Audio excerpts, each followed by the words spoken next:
Salut les Crazies, c'est Elise, toujours pour le carnet de recettes, et aujourd'hui on va faire la toute dernière vidéo de cette mini-série. Et vraiment, j'espère que vous me direz en commentaire ce que vous avez pensé de l'ensemble de ces vidéos. Donc pour cette dernière vidéo, on va déjà voir l'utilisation du carnet. Donc pour ça, je vais faire une recette avec vous. D'ailleurs, je vous invite à la tester. Vous aurez la possibilité de la réécrire si vous voulez grâce aux photos qui seront juste après.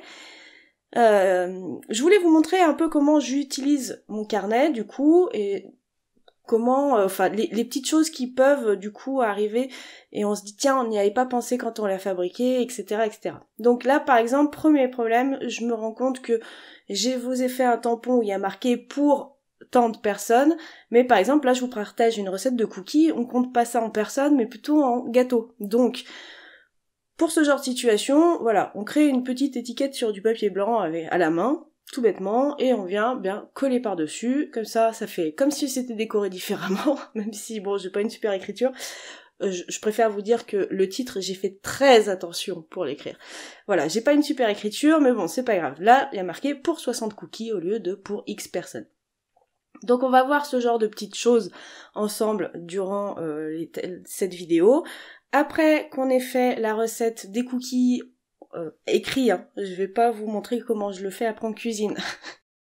On fera des stickers maison, donc je vous montrerai comment avec une machine silhouette, avec les fichiers de découpe, comment vous pouvez réaliser vos propres planches de stickers pour pouvoir les glisser dans votre carnet de recettes pour que ce soit plus facile à utiliser, plus rapide surtout, pas forcément plus facile mais plus rapide, si vous n'avez pas forcément envie de sortir tous vos tampons, etc. à chaque fois que vous écrivez une recette.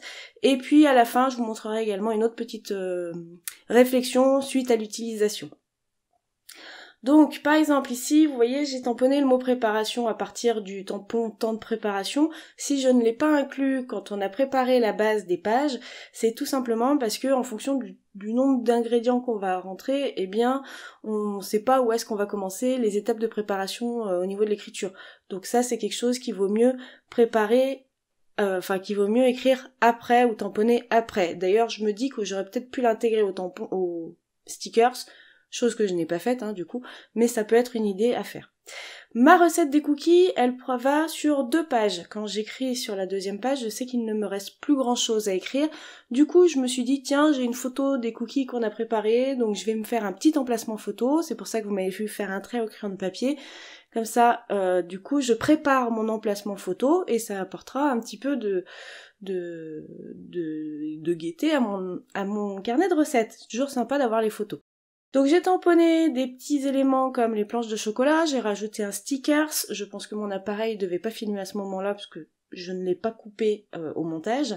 J'ai utilisé le tampon cookies que Letty a mis sur la planche de Tom, pâtissier, tant qu'à faire, elle a fait des cookies en dessin, je vais les utiliser pour ma recette de cookies après tout. Donc j'utilise toujours l'encre Distress Oxide Black Soot pour éviter que ça ne traverse. Si vous savez pas de quoi je parle, je vous invite à aller voir la vidéo numéro 2 de la série, là on en est à la 4e.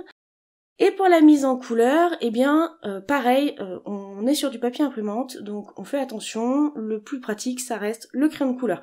Si vous mettez du feutre à alcool là-dessus, vous ne verrez plus votre recette derrière et vous allez tacher toutes les pages suivantes. Je préfère vous prévenir. Bref, donc tout simplement, crayon de couleur, petite mise en couleur des éléments qu'on a tamponnés, histoire d'égayer un petit peu notre recette. Et on va venir, rajouter la petite photo.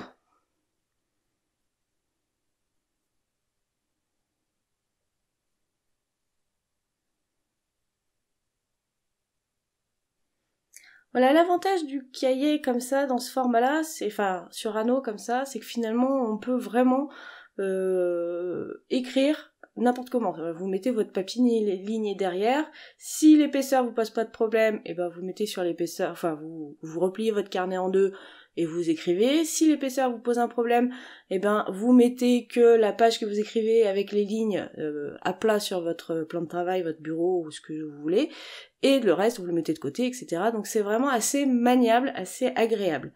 Donc voilà pour une idée d'utilisation, une façon d'utiliser les pages recettes que l'on a créées et de faire ça simplement mais joliment avec quelques dessins et puis une petite photo.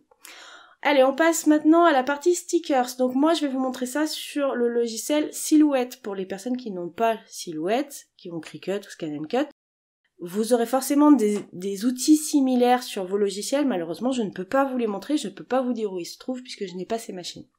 Donc déjà, j'ai ouvert mes deux fichiers de découpe numérique, celui de la planche Mes recettes et celui de la planche Tom Pâtissier. Je viens chercher que les éléments qui m'intéressent de faire en stickers. Au début, je voulais faire vraiment la grosse planche de stickers avec tous les gâteaux qui vont avec Tom et tout ça et tout ça. Mais étant donné que c'est pour mon utilisation personnelle et que je suis pas une grande fan de sucre, à part les cookies, je me suis dit non, prends vraiment que ce qui toi t'intéresse. Donc le mot préparation m'aurait peut-être intéressé, mais bon, tant pis, du coup j'y ai pas pensé, comme je vous l'ai dit. Donc là je prends voilà un petit gâteau, la farine, le lait ou l'eau, le sucre, j'enlève les... J'aurais peut-être dû le laisser, mais là j'ai enlevé les petits, les épices, ou le sel, le tas de sel ou le tas de poivre, comme vous voulez. Donc je garde les œufs, et surtout je garde les petits pictogrammes. Je veux beaucoup de petits pictogrammes, puisque c'est ça que je vais sûrement utiliser le plus. Mais pour pouvoir faire des stickers en chaîne rapidement, eh bien, plutôt que de doubler mes motifs sur une même planche de stickers, je vais faire plutôt plein de petites planches de stickers qui vont reprendre à chaque fois un seul de chaque motif. Pourquoi un seul de chaque motif? Eh bien tout simplement parce qu'on va venir tout tamponner d'un coup, donc j'ai pas deux fois le même tampon. Donc là ce que vous me voyez faire, c'est positionner avec les outils de l'onglet transformé de Silhouette, positionner déjà tous les petits motifs, et leur laisser suffisamment d'espace entre chaque... Enfin, il faut pas qu'ils soient trop collés vos motifs, parce que comme vous allez mettre les tampons, la semelle du tampon, l'endroit qui adhère est plus large que le motif, donc il faut le prendre en compte. Donc il faut qu'il y ait assez d'espace entre chaque motif de la découpe. Je les ai alignés parce que voilà, sinon je me sens pas bien. un petit peu barjot la fille. Bref, donc je les ai alignés pour que ça fasse plus propre. Et après c'est un petit jeu de Tetris pour pouvoir mettre vos différentes formes que vous allez découper. Le but étant que toutes ces formes rentrent dans un rectangle. Donc là visuellement ça va dans un rectangle. Je me dis, allez, c'est bon, c'est sûr que bon, je perds un peu de place, hein, je perds un peu de papier, mais le but c'est de pouvoir tout tamponner en même temps. Donc quand je suis à peu près contente, je vais replacer quand même l'œuf, parce que voilà. Quand je suis contente du positionnement, je vais les grouper, comme ça je suis sûre que ça ne bouge plus, mes motifs resteront toujours ensemble, si j'en bouge un, je les bouge tous en même temps, voilà. Donc pour Silhouette, faut faire clic droit ou alors faut aller dans éditer et grouper, si je me trompe pas. Donc ensuite je prends l'outil rectangle. Donc là on va créer un rectangle d'abord à l'œil et en fonction des mesures que je vois là affichées à l'écran, je vais ajuster pour avoir des mesures plus simplifiées. Donc par exemple là j'ai 105-10 en largeur, à la place de 105-10, je vais le régler à 100. Parce que je vois que j'ai beaucoup d'espace à droite et à gauche, donc je peux le baisser à 100, ça me fait perdre un petit peu moins de papier, sachant qu'on va découper dans du A4, donc je vous conseille de faire des rectangles de maximum de 10 cm de large. Ensuite sur la hauteur, pareil, j'ai réglé sur 7 cm 5, c'était plus pratique, plus ce que vous voulez, enfin bon bref, c'est plus simplifié comme mesure. Je fais en sorte que tout soit bien centré, donc je réutilise dans le menu transformé les options pour centrer horizontalement et verticalement. Voilà, là c'est encore mon côté maniaque. On va dire ça comme ça. Et une fois que je suis contente, je prends tout et je viens caler tout ça en haut de ma feuille de travail. Donc moi, pour les personnes qui ont une silhouette caméo, et les personnes qui ont une silhouette portrait, c'est exactement la même chose. Ici, je travaille sur un format A4. Vous voyez une feuille de transport carrée, mais c'est exactement pareil. Il n'y a aucune différence. Donc quand vous êtes arrivé à ce stade-là, moi je vous conseille d'enregistrer votre travail. Donc moi ici, je l'ai appelé planche stickers cuisine étape 1. Et cette première étape, on va venir la découper dans un papier épais et oui, dans un papier à motif. Alors je vous dis, c'est plus pratique dans un papier à motif. Et là, il s'agit en fait de la toute dernière chute qui me restait du papier de Noël acidulé qu'on a utilisé pour le projet. Donc pourquoi un papier à motif? Parce que du coup, vous allez mieux visualiser quand vous allez placer vos tampons après. Le fait que le papier soit pas blanc, ça va vous aider. Donc ce négatif de découpe, les découpes en soi, elles m'intéressent pas. Là, c'est que le négatif qui m'intéresse. On va le garder au fur et à mesure du temps. Si vous avez besoin de refaire des stickers, gardez-le. Donc, il n'est pas gâché, ce papier à motif. Une fois qu'on a fait cette première découpe dans un papier épais, je vous avais mis en haut à droite mes réglages. Mais attention, mes réglages ne sont pas forcément universels. Chaque machine et chaque lame est souvent légèrement différente. Donc, à vous d'adapter. Donc une fois que j'ai fait cette première découpe, eh bien je vais dupliquer mon ensemble rectangle motif, alors une fois à droite et 2 fois en dessous. Je ne peux pas le rentrer une fois de plus en hauteur, donc je m'arrête à 6 rectangles à motif sur ma feuille de stickers. Je vais aussi vous montrer les réglages pour découper les stickers, mais donc là on va pas aller dans les réglages simples, on va aller dans les réglages traits. Donc pour les personnes qui ne sont pas forcément très à l'aise avec cette machine, le réglage trait, c'est simplement le logiciel va vous dire ici tu as un trait rouge et tu as un trait pas de couleur. C'est avec le petit quadrillage. Le trait, donc on va l'appeler incolore ou noir. Quand vous activez ou désactivez, vous voyez sur le dessin à gauche sur votre plan de travail, ça se met en soit on le voit plus fort, soit on le voit presque pas. Donc quand on le voit mieux, c'est que c'est activé et inversement. Donc là, on va faire 2 réglages puisque on a décidé qu'on allait travailler par traits. Donc pour mes traits noirs et incolores, je vais mettre un réglage qui me permet de découper lentement et peu profondément pour que ça ne découpe pas la double épaisseur de ma feuille adhésive. Pour le rectangle, là, on va le régler toujours un peu lentement, mais vous pouvez aller plus vite parce que c'est une forme simple, le rectangle, mais plus profondément, comme ça là, la silhouette, elle va découper le rectangle et le dissocier, le détacher de la feuille. Donc je vous ai pas fait la petite vidéo de ma machine est en train de découper pour ce coup-ci. Voilà, sachant que sur ces 2 réglages, ma lame, elle est réglée pareil. Elle est réglée à 2. Mais là encore, il va falloir faire des essais parce que si ça se trouve, mes réglages à moi ne correspondront pas à votre machine ou à votre lame. Voilà, donc j'espère que c'est assez clair à ce niveau-là. Le but, c'est pas non plus de vous faire un tuto complet sur l'utilisation de la silhouette. Mais bon, j'espère qu'avec ces petits réglages que je vous ai notés et ces petites explications, vous arriverez à vous en sortir. Mais il faut faire des essais, beaucoup d'essais souvent. Bref, on a découpé tous les rectangles, donc vous avez vu tous mes rectangles se sont détachés. Par contre, tous mes motifs, eux, sont pas détachés de ma feuille adhésive. C'est ce qu'on voulait avec les 2 réglages différents. Donc là maintenant, on va utiliser notre négatif, une planche à tamponner de précision et nos tampons évidemment. Et on va faire un jeu qui normalement est à peu près un jeu d'éveil, c'est-à-dire faut mettre la bonne forme, le bon tampon dans la bonne forme. Dit comme ça paraît très simple, mais je vous assure que c'est pas si facile que ça. Là, vous le voyez pas, vous le verrez un petit peu après. À chaque fois que je positionne un tampon, je me penche de tous les côtés pour avoir les yeux au niveau de la planche à tamponner, pour vérifier que ce soit à peu près centré, puisque les découpes de notre négatif sont plus grandes que les motifs en eux-mêmes. Donc, il faut bien les centrer. Alors, au début, je le faisais à la main, seulement les tampons ont tendance à beaucoup adhérer au doigt. Donc là, je m'aide de mon petit picot habituel, sachant qu'un tampon qui a déjà été utilisé sera toujours plus facile à positionner qu'un tampon qui est tout neuf. Donc si votre tampon est tout neuf, utilisez 2-3 fois avant et puis ça sera plus facile après pour les positionner. Voilà, vous voyez ma tête de temps en temps. Et donc, motif par motif, je viens le placer en essayant d'être le plus centré par rapport à ce que j'arrive à voir.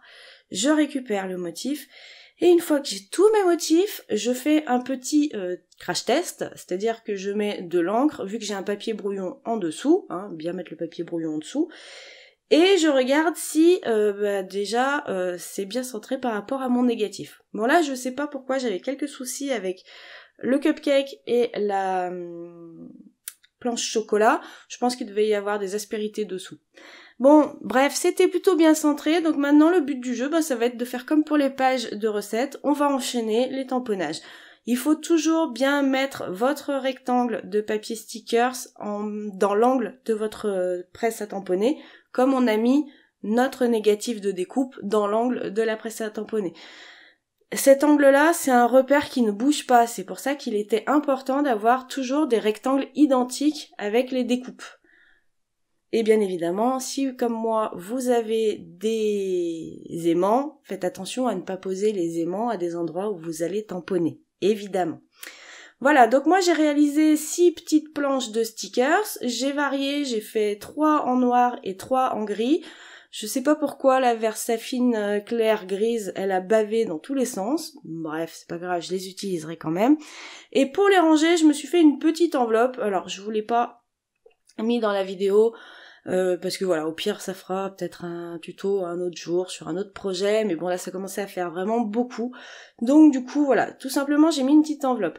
Moi j'ai pu utiliser le papier de la collection point à la ligne pour faire mon enveloppe, je trouvais que ça allait bien vu qu'il y a le doré de l'autre côté sur l'intercalaire, mais il faut pas que vos planches de tampons vos planches de stickers soient plus grandes que celles que j'ai fait, parce que là, à partir du moment où ça sera plus grand, il vous faudra un papier de base plus grand que du 15-15. Du coup, on a notre petite pochette pour mettre nos stickers. Bien évidemment, la planche de stickers que moi je vous propose en boutique ne rentre pas dans ma petite enveloppe, donc vous pouvez aussi faire une plus grande enveloppe ou mettre une enveloppe toute prête à l'intérieur de votre carnet de recettes. Et comme ça, vous pourrez mettre éventuellement la planche de stickers que je vous imprime et que je vous envoie, qui est disponible sur la boutique.